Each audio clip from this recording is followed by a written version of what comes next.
하나님이 해와 달을 창조하셨다고 했죠. 이것은 무슨 말이라고요? 하나님이 낮과 밤을 창조하셨다는 뜻이다. 결국은 하나님이 빛과 어두움을 창조하셨다는 뜻이기도 하다라고 말씀드렸어요. 자, 그렇다면 여기에서 한 가지 질문을 해볼 필요가 있어요. 그 질문은 뭐냐면, 왜 하나님께서는 굳이 어두움을 창조하셨을까 하는 것이, 사람은 누구나 밝은 것을 좋아하죠. 어두움을 좋아하는 사람은 없어요. 어두움을 좋아하는 사람이 있다면 뭔가 문제가 있는 사람이에요. 그러나 어두움이 없다면 그 사람은 어떻게 되죠? 쉬지 못하게 돼요. 그러다가 결국은 미치고 말 것이. 그래서 사람들은 쉴 때는 일부러 혼한 낮에도 암막 커튼을 쳐서 깜깜하게 만들어요. 또 혹은 눈에 안대를 껴서 어둡게 만들어요. 그래야 편안하게 쉴 수 있기 때문에 그래요. 이처럼 사람에게는 밝은 낮도 필요하지만 어두운 밤도 필요해요. 오늘 보면 23절에 보면 사람은 나와서 일하며 저녁까지 수고하는도다. 아침부터 저녁까지 일해요. 밝은 낮에는 일해요. 그러나 해가 지면, 어두워지면 어때요? 들어가서 쉬어요. 어두움이 없으면 사람들은 하루 24시간 편히 쉴 수가 없어요. 계속해서 일만 해야 돼요. 어쩌면 현대인들이 이 과학의 발달로 좀 편하게 사는 것 같지만, 예전은 어때요? 해가 지면 별 수 없이 쉬어야 되는데 요즘은 과학이 발달해서 저녁 늦게까지 얼마든지 환하기 때문에 사실은 사람들이 그만큼 쉬지 못하고 피곤하게 사는 거예요. 지난 시간에 우리는 우리 인간들의 영원한 거처가 되어주시고 안식처가 되어주시는 하나님에 대해 생각해 보았죠. 우리의 거처가 되시고 우리의 안식처가 되시는 하나님께서는 무엇보다 우리로 하여금 편히 쉴 수 있게 해주시는 분이다 라고 말씀드렸어요. 그래서 예수님께서는 뭐라고 말씀하셨어요? 수고하고 무거운 짐진 자들아 다 내게로 오라. 내가 너희를 쉬게 하리라. 그러므로 우리의 진정한 거처가 되어주시는 하나님께서는 낮에는 우리로 하여금 열심히 일할 수 있도록 환한 등을 켜주시는 거예요. 그러나 밤이 되면 어때요? 환한 불은 끄시고 취침등을 살짝 어둡게 켜주셔서 우리로 하여금 어떻게 쉴 수 있게 해주시는 것이다. 자, 여기까지는 쉽게 이해가 돼요. 아, 그래서 하나님이 밤을 만드셨고 어둠을 만드셨구나. 그런데 정말 쉽게 이해가 안 되는 것은, 하나님께서 평안도 만드셨지만 환난도 만드셨다는 말씀. 이 말씀은 잘 이해가 안 돼요.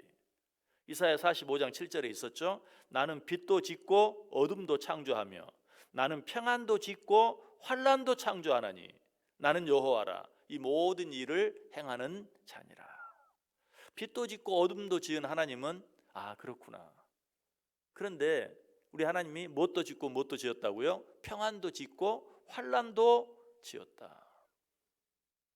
사람들이 당연히 빛을 좋아하는 것처럼 사람들은 당연히 평안을 좋아해요.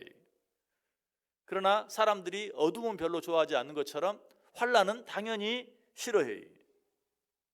그럼에도 불구하고 왜 하나님은 평안만 만든 것이 아니라 환난도 일부러 만드셨는가? 사람이 계속 평안하기만 하면 누구라도 하나님과 멀어지게 돼 있어요. 반대로 세상과 가까워지고 한 걸음 더 나아가 죄와 가까워지게 되어 있어요. 하지만 환난의 시간이 되면 하나님과 별로 가깝지 않았던 사람도 하나님과 가까워지게 돼요. 동시에 자연히 세상이나 죄와는 멀어지게 돼요. 뿐만 아니라 사람이 평안의 시간에는 어때요? 교만해져요. 하나님 없이도 살 것처럼. 그러나 환난의 시간이 되면 누구라도 겸손해져요. 낮아져요. 그래서 솔로몬은 형통한 날에는 기뻐하고 곤고한 날에도 기뻐하라 이렇게 말하지 않고 환난의 날에는 기뻐하고 곤고한 날에는 돌아보아라 라고 말하고 있어요. 무슨 말이? 환난의 시간, 공고의 시간은 사람이 누구라도 겸손해져서 자기를 돌아보게 돼 있어요. 아니, 평상시에는 돌아보지 못한 가족도 돌아보고 이웃도 돌아보고 모든 사람들을 돌아볼 수 있게 돼요. 평안할 때는 자기밖에 몰라요.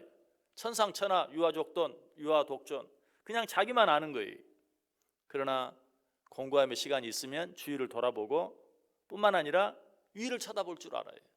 평안할 때는 위를 쳐다볼 줄 몰라요. 그냥 아래만 봐요. 세상만 봐요.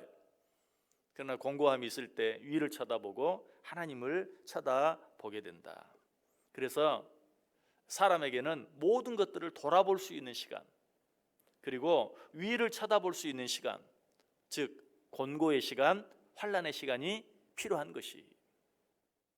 여러분 가운데 혹시 이해할 수 없는 어두움의 시간 가운데 있는 분이 있습니까? 거기에도 우리를 향한 하나님의 뜻과 배려가 있다는 사실을 반드시 믿으시기 바랍니다. 임붕영 씨가 쓴 아버지의 웃음이라는 책에 보면 이런 글이 있어요. 아버지, 저 직장에서 해고당했어요. 아버지의 얼굴에 놀란 기색이 역력했다. 하지만 아버지는 소탈하게 웃으시며 그를 위로했다. 살다 보면 별일 다 겪는데 걱정 말거라. 오르막이 있으면 내리막이 있는 법이고 또 내리막이 있으면 오르막이 있는 것 아니냐. 상처 입은 나무가 단단한 법이다. 세상이 내게만 모진 거라고 생각하지 말아라. 다 그만한 이유가 있을 게다. 정말 그래요. 어려움 속에도, 환난 속에도, 공고함 속에도, 내가 원하지 않는 일 속에도 나를 향한 하나님의 뭐가 있어요? 배려가 있어요. 뜻이 있어요. 계획이 있어요. 믿으십니까? 이 사실을 믿고 우리는 어떤 일들 속에서도, 어떤 시간 속에서도 하나님 앞에 감사하고 찬양할 수 있어야 된다. 그렇게 하다 보면 그 속에 감추어진 하나님의 뜻이 보이고 결국에는 그것이 변하여 축복이 되는 것이. 하나님의 사람 다윗에게 하나님의 사람 다윗이 그렇게 했어요. 시편 63편 5절 이하에 보면 나의 입이 기쁜 입술로 주를 찬송하되 내가 나의 침상에서 주를 기억하며 새벽에 주의 말씀을 작은 소리로 읊조릴 때에 하오리니 주는 나의 도움이 되셨습니다. 내가 주의 날개 그늘에서 즐겁게 부르리이다. 우리가 밤을 두려워할 이유가 없는 것처럼 우리 인생에 있어 어둠의 시간도 두려워할 필요가 없어요. 한 걸음 더 나아가 우리에게 어떤 환난의 시간이 주어진다 할지라도 그것조차도 두려워할 필요가 없어요. 왜? 밤도 하나님의 손에 달려 있는 것처럼, 어둠도 하나님의 손에 달려 있는 것처럼, 환난도 하나님의 손에 달려 있기 때문에 설령 우리에게 어떤 환난이 닥친다 할지라도 그것 때문에 두려워할 필요가 없다. 내 인생이 밝은 대낮과 같다면 열심히 일할 수 있는 것으로 인해 감사하며 살면 돼. 그러나 반대로 내 인생이 어두운 밤과 같은 시간이 찾아온다 할지라도 그것 때문에 낙심할 것이 아니라 이 시간을 통해서 내가 쉴 수 있으니 또 감사합니다 라고 하나님께 감사하고 찬양하면 되는 것이. 그러면 우리 인생이 어떻게 된다고요? 이래도 기쁘게 살고 저래도 기쁘게 살 수 있는 그야말로 전천후 인생이 될 수 있다. 이 사실 꼭 기억하고 우리 가운데 어떤 어둠의 시간, 우리 가운데 어떤 환난의 시간이 있다 할지라도 그 속에 감춰진 하나님의 뜻을 찾고 또 설령 지금은 그 뜻이 보이지 않는다 할지라도 반드시 나를 향한 하나님의 뜻과 계획이 있는 것을 믿고 먼저 감사하고 찬송함으로 그 어두움의 시간, 그 환난의 시간까지도 변하여 내게 축복이 되게 만드는 진정한 믿음의 사람들 다 되시기를 주님의 이름으로 간절히 축원합니다.